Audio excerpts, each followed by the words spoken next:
إن الحمد لله نحمده ونستعينه ونستغفره ونعوذ بالله من شرور أنفسنا وسيئات أعمالنا من يهده الله فلا مضل له ومن يضلل فلا هادي له وأشهد أن لا إله إلا الله وحده لا شريك له وأشهد أن محمدا عبده ورسوله أما بعد فإن خير الحديث كتاب الله وخير الهدي هدي محمد صلى الله عليه وسلم وشر الأمور محدثاتها وكل محدثة بدعة وكل بدعة ضلالة وكل ضلالة في النار.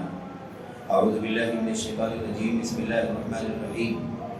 هو الذي أنزل عليك الكتاب منه آيات محكمات هن أم الكتاب وأخر متشابهات فأما الذين في قلوبهم زيغ فيتبعون ما تشابه منه ابتغاء الفتنة وابتغاء تأويله وما يعلم تأويله إلا الله. الراسخون في العلم يقولون آمنا به كل من عند ربنا وما يذكر إلا أولو الألباب. وقال عز من قائل ولا تقولوا لما تصف ألسنتكم الكذب هذا حلال وهذا حرام لتفتروا على الله الكذب إن الذين يفترون على الله الكذب لا يفلحون. وقال النبي صلى الله عليه وسلم إن من أشراط الساعة أن يلتمس العلم عند الأصاغر. وقال النبي صلى الله عليه وسلم من تطبب ولم يعلم منه طب فهو ضامن. رواه الإمام ماجہ وغيره بسند صحیح. برادران اسلام، دین ملی بھائیوں، نوجوان دوستوں، قابل بزرگوں، قابل احترام اور بہنوں، عزیز بچوں، اللہ تبارک و تعالیٰ نے ہماری اور آپ کی ہدایت کے لیے قرآن کریم نازل فرمایا، اس کی شرح کے لیے، اس کی وضاحت کے لیے اور اس پر عمل کرنے کے لیے بطور نمونہ، اسوہ، آئیڈیل آخری نبی محمد رسول اللہ صلی اللہ علیہ وسلم کو مبعوث فرمایا. آپ کے سامنے امت کا وہ چنا ہوا طبقہ اللہ تبارک و تعالیٰ کی طرف سے تھا جس نے اپنی پوری دیانت کے ساتھ، امانت کے ساتھ، اسی طرح سے ذہانت، فطانت، تقویٰ، طہارت، الہیت میں سب سے اونچا مقام اور درجہ امت میں پایا. اس طبقے نے اللہ کے کلام کو، اللہ کے نبی صلی اللہ علیہ وسلم کے فرمان کو قول میں ہو یا عمل میں ہو یا تقریر میں ہو یا فتاوے میں ہو یا فیصلے میں ہو، کسی بھی طرح کی باتیں ہوں، پوری امانت اور دیانت کے ساتھ امت کے اگلے طبقوں تک پہنچائے. اور اس طرح سے اللہ تبارک و تعالیٰ کا یہ دین ہر اعتبار سے معتبر بن گیا، سیف ہو گیا، محفوظ ہو گیا. کسی بھی جانب سے، کسی بھی پہلو سے کوئی خلل باقی نہ بچا جس کے ذریعے سے امت میں گمراہی کا کوئی دروازہ کھل سکے، امت کسی بھی طرح سے بہک سکے، بھٹک سکے. اس طرح کی کوئی بھی راہ اللہ کے کلام میں، اللہ کے نبی صلی اللہ علیہ وسلم کی سنتوں میں باقی نہیں چھوڑی گئی. پورے دین اسلام کو اس طرح سے محفوظ کر دیا گیا کہ اس کے آنے کا جو سورس ہے وہ پورے طور پر معتبر ہے، اسے پہنچانے کا جو سبب اور ذریعہ ہے وہ پورے طور پر محفوظ ہے، اس کے سمجھنے میں، اس سے علم حاصل کرنے میں، تاکہ یہ امت اللہ کی کتاب پر، نبی کریم صلی اللہ علیہ وسلم کی سنت پر عمل کر سکے. اس میں بھی کوئی پیچیدگی باقی نہیں بچی، کیونکہ اللہ کے نبی صلی اللہ علیہ وسلم نے دین پر عمل کر کے اپنے ساتھیوں کو، اپنے صحابہ کو دکھا دیا، اور پھر ان صحابہ کو امانت اور دیانت کا وہ مقام دیا اللہ تبارک و تعالیٰ نے کہ رہتی دنیا تک کوئی ان پر انگلی نہ اٹھا سکے. اس اعتبار سے دین پورے طور پر محفوظ ہو گیا.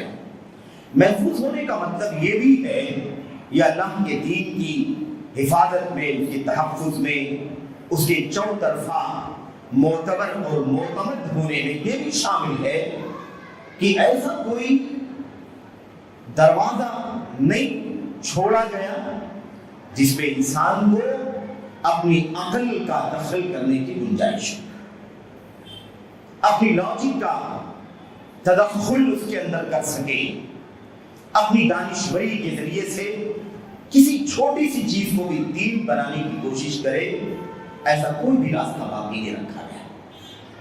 اور پھر اس راستے کو پورے طور پر اللہ کی کلام کی آیتوں میں، نبی کریم صلی اللہ علیہ وسلم کی حدیثوں میں، امت کے سلف خصوصیت کے ساتھ صحابہ کرام کے فرمودات میں پورے طور پر مضمون قرار دیا گیا کہ اگر کوئی اس طرف قدم بڑھاتا ہے کہ اللہ کے دین میں اپنی عقل کو اس طرح سے داخل کرنا چاہتا ہے کہ گویا کہ وہ ایک نئی چیز پیش کر رہا ہے جو اللہ تبارک و تعالیٰ کے دین میں نہیں ہے، یا اللہ تبارک و تعالیٰ کے دین میں اس کی اصل موجود نہیں، اس کی کوئی بھی گنجائش نہیں رکھی گئی، اسے پوری طرح سے مذموم قرار دیا گیا۔ اور ایسے لوگوں کے ساتھ جو بھی اس راستے پر چلے، اسلام کے اس دور سے لے کر کے آج تک، اور یہ سلسلہ قیامت تک چلے گا، جس دور میں بھی یہ راستہ کچھ لوگوں نے اختیار کیا، انہیں علم کے ذریعے سے جواب دیا گیا۔ انہیں اگر حالات رہے، اقتدار رہا، اختیار رہا، اسلامی امارت اور خلافت رہی، تو انہیں عملی طور پر سزا بھی دی گئی کہ تمہیں اللہ تبارک و تعالیٰ کے دین میں اپنی عقل کو داخل کرنے کی گنجائش نہیں۔ اس سلسلے میں یہ مسئلہ بڑا پیچیدہ میرے بھائیوں اس دور سے بن گیا جب سے یہ ہوا چلی کہ اللہ تبارک و تعالیٰ کے دین کے سلسلے میں لوگوں نے نئی نئی چیزیں نکالنا شروع کر دیا۔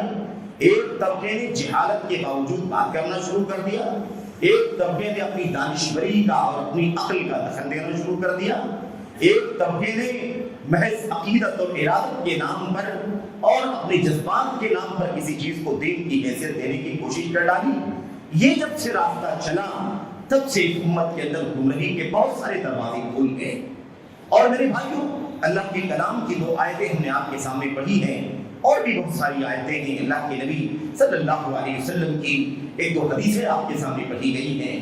چونکہ خطبہ جمعہ مختصر ہوتا ہے، اس میں بہت زیادہ لمبی اور تفصیلی بات بھی نہیں کی جا سکتی، اس لیے چند باتیں ان آیات کی وضاحت کے بعد، احادیث کی وضاحت کے بعد اس سلسلے میں مجھے اپنے بھائیوں سے، آپ سے، بڑوں سے، چھوٹوں سے، خصوصیت کے ساتھ نوجوانوں سے، عزیزوں سے کرنی ہے، بطور یاد دہانی، بطور تذکیر کہ یہ وہ امت کا سب سے بنیادی مسئلہ ہے جسے ہمیں ہر دور میں سمجھنے کی ضرورت ہے، اور اس دور میں خاص طور پر، کیونکہ اس دور میں اس راہ کو یا اس مشن کو یا اس سوچ کو، اس رخ کو سب سے زیادہ قوت اور طاقت اگر کسی چیز سے ملتی ہے تو میڈیا کی طاقت ہے، میڈیا کی قوت ہے۔ اس کے ذریعے سے یہ شر بہت تیزی کے ساتھ کام ہو جاتا ہے۔ اس لیے اس دور میں خصوصیت کے ساتھ جو ایک طرح سے فتنوں کا دور ہے، آزمائشوں کا دور ہے، اس دور میں خصوصیت کے ساتھ اس مسئلے کو اور سنجیدگی کے ساتھ سمجھنے کی ضرورت ہے۔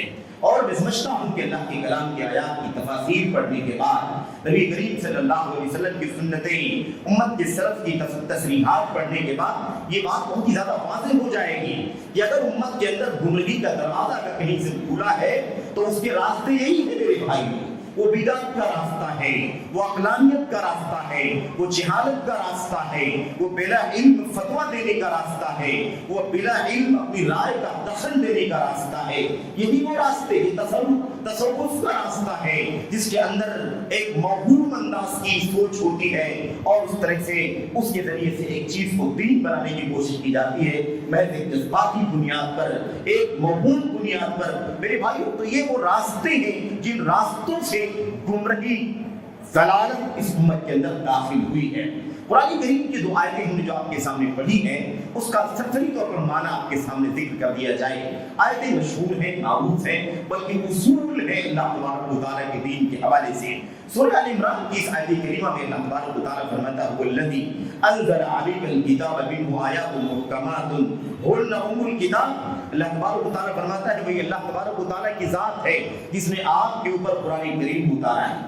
انزل علیک الکتاب، قرآن کریم اتارا ہے، منہ آیات محکمات، اس قرآن کریم کے اندر کچھ آیتیں بالکل محکم ہیں، ٹھوس ہیں۔ محکم اور ٹھوس کا مطلب یہ ہے کہ اس کے اندر کسی بھی طرح سے تعویل کرنے کا کوئی راستہ نکال نہیں سکتا ہے۔ اسے کسی بھی شخص کو اپنی دانشوری، اپنی عقلانیت، اپنی لاجک کی بنیاد پر اگر وہ سوچے کہ ان آیتوں کی کا کوئی دوسرا معنی نکال دے، ان آیتوں کی کوئی تعویل کر دے، ان آیتوں سے کوئی اپنا مسئلہ مستنبط کر لے، اسے نکال لے، تو اس طرح کی کوئی گنجائش ان آیتوں میں نہیں ہو سکتی ہے۔ محکم آیتیں ہیں، وَأُخَرُ مُتَشَابِهَاتٌ، اور قرآن کریم جو ہم نے آپ کا اتارا ہے، اس قرآن کی جو آیتوں کی دوسری قسم ہے وہ کون سی قسم ہے؟ اس کو متشابہات کہتے ہیں۔ متشابہات یہ دو قسم کی آیتیں ہیں۔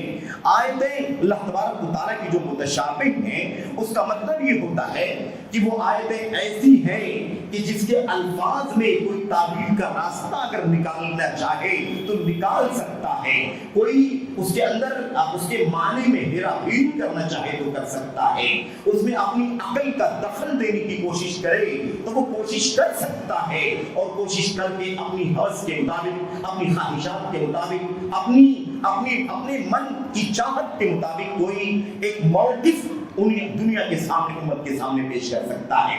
تو محکم وہ ہے اس میں کسی بھی طرح کی تعویل، کسی بھی طرح کی توجیہ، کسی بھی طرح کی تحریف کی کوئی گنجائش ہے ہی نہیں۔ اور متشابہات وہ آیتیں ہیں جس کے اندر کوئی تعویل کر سکتا ہے، کوئی لفظ کا دوسرا معنی نکال سکتا ہے، کوئی دوسرے مسئلے کا استنباط کر سکتا ہے، کوئی اپنی چاہتوں کے مطابق، اپنی خواہشات کے مطابق کوئی رخ اور کوئی موقف امت کے سامنے پیش کر سکتا ہے۔ یہ متشابہات آیتیں ہیں۔ اب یہ دو آیتیں اللہ کے کلام کے اندر ہیں، اب اللہ کے کلام کی آیتوں کے ساتھ ہمارا معمول کیسا ہونا چاہیے، ہمارا رویہ کیسا ہونا چاہیے، تب جا کر ہم اللہ تبارک و تعالیٰ کے کلام پر صحیح معنوں میں عمل کرنے والے ہو سکتے ہیں۔ تو اللہ تبارک و تعالیٰ فرماتا ہے فَأَمَّا الَّذِينَ فِي قُلُوبِهِمْ زَيْغٌ، اب لوگوں کی بھی دو قسمیں ہیں، لوگوں کی بھی دو طبقے ہیں۔ ایک طبقہ جن کے دلوں کے اندر زیغ ہے، ٹیڑھا پن ہے، جس کے اندر کجی ہے، انحراف ہے۔ اس کی تفسیر اگر آپ اٹھا کر کے دیکھیں، اللہ کے کلام کی اس آیت کریمہ کی تفسیر کسی بھی تفسیر میں، خصوصیت کے ساتھ حافظ ابن کثیر رحمۃ اللہ کہنے کی تفسیر میں اگر آپ دیکھیں تو کہتے ہیں جن کے دلوں میں ٹیڑھا پن ہے، جن کے دلوں میں کجی ہے، اس کا مطلب یہ ہے کہ جن کے دلوں کے اندر گمراہی پائی جاتی ہے، جن کے دلوں کے اندر یہ نظریہ پایا جاتا ہے کہ یہاں سے میں اپنا مقصد حاصل کر سکتا ہوں، یہاں سے میں کوئی تعویل کر سکتا ہوں، یہاں سے میں اپنی غرض و غایت کی کوئی بات نکال سکتا ہوں۔ جو ایسے لوگ ہیں جن کے دلوں میں یہ سوچ ہوتی ہے، اللہ تبارک و تعالیٰ فرماتا ہے فَيَتَّبِعُونَ مَا تَشَابَهَ مِنْهُ، تو وہ قرآن کریم کی محکم آیتوں کو نہیں پکڑتے ہیں بلکہ وہ قرآن کریم کی متشابہ آیتوں کو لیتے ہیں۔ ہونا یہ چاہیے کہ جو محکم آیتیں ہیں ان کو لے آدمی متشابہ آیتوں کے پیچھے نہ پڑے، اس کا جو معنی ظاہر میں پتہ چلتا ہے اسی پر عمل کر لے، اس میں کھودنے کی، کریدنے کی، اپنی عقل کی داخل کرنے کی کوئی کوشش نہ کرے، یہ ہونا چاہیے۔ لیکن ایسے لوگ جن کے دلوں میں ٹیڑھا پن ہے، ضلالت ہے اور لوگوں کو گمراہ کرنے، اپنے مقصد کو ثابت کرنے کی سوچ ہے، ایسے لوگ محکم کو چھوڑ کر کے متشابہ کے پیچھے پڑتے ہیں۔ یہ وہ طبقہ ہے جن کے بارے میں اللہ تبارک و تعالیٰ فرماتا ہے فَيَتَّبِعُونَ مَا تَشَابَهَ مِنْهُ ابْتِغَاءَ الْفِتْنَةِ وَابْتِغَاءَ تَأْوِيلِهِ، تو مقصد ہوتا ہے ان کا اس کے پیچھے۔ ایک تو کیا مقصد ہوتا ہے؟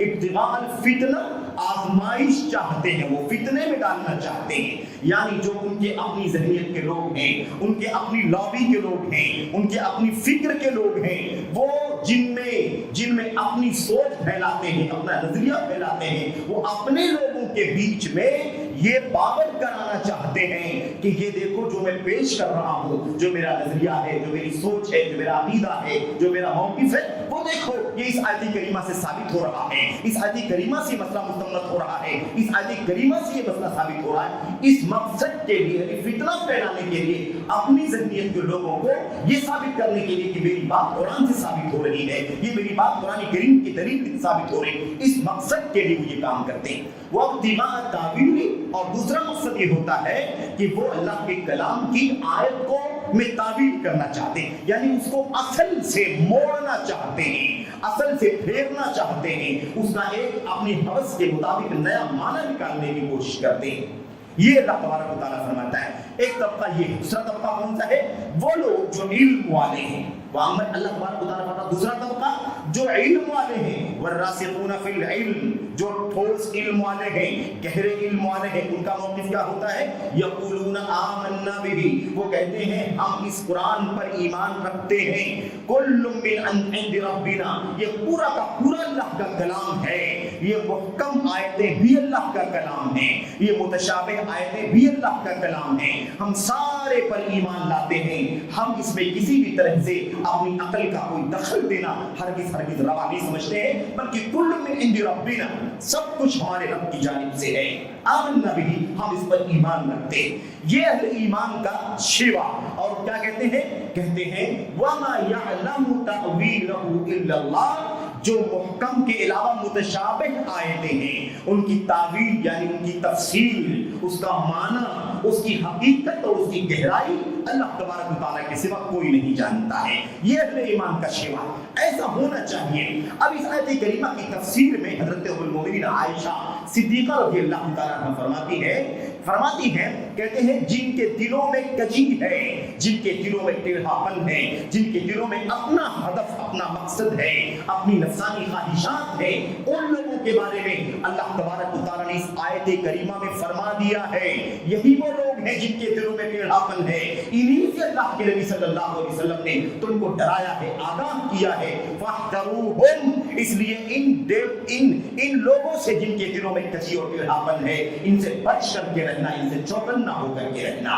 اب اس آیت کریمہ کی تفسیر میں یہ بات ام المؤمنین عائشہ صدیقہ رضی اللہ تعالیٰ عنہا نے بیان فرما دیا ہے.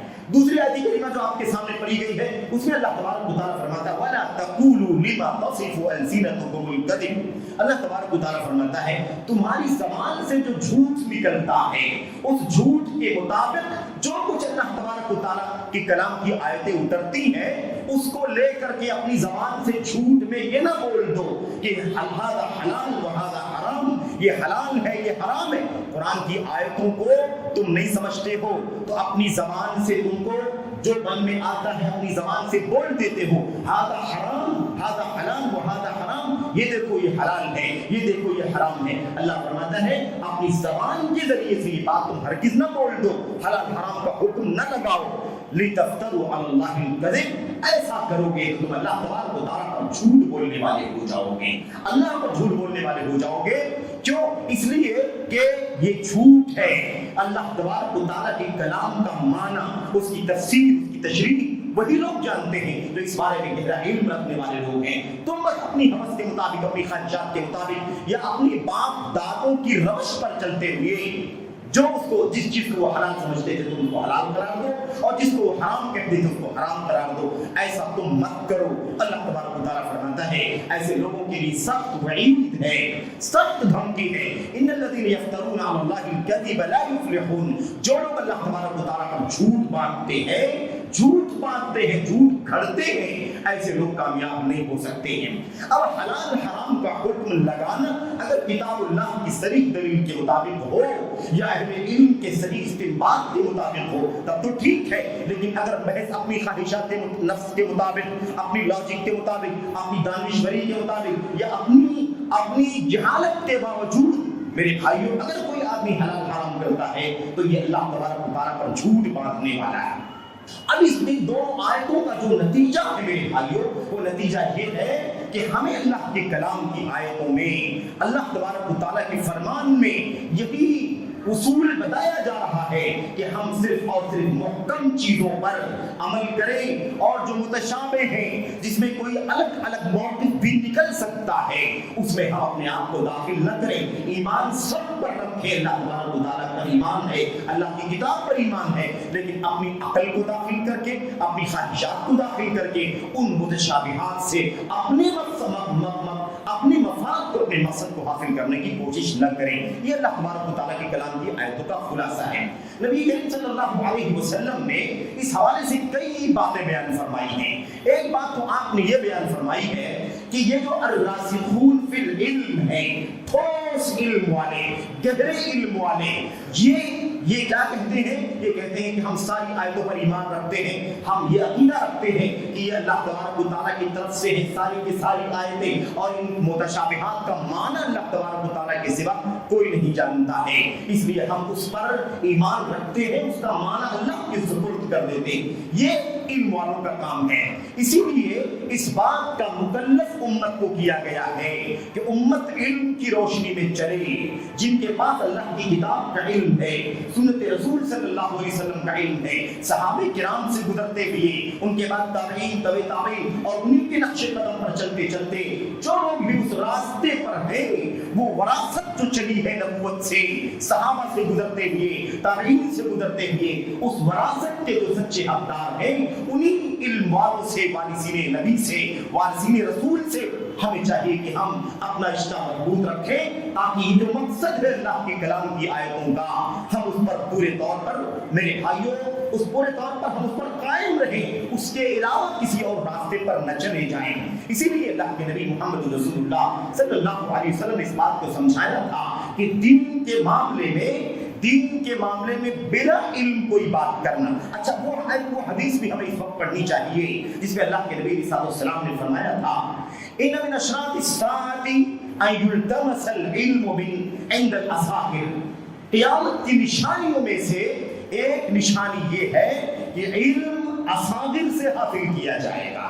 اصاغر سے، اصاغر اصغر کی جمع ہے، اصغر افعال کی وزن پر ہے، تفضیل کا صیغہ، جس کے لفظی معنی ہوتے ہیں سب سے زیادہ چھوٹا۔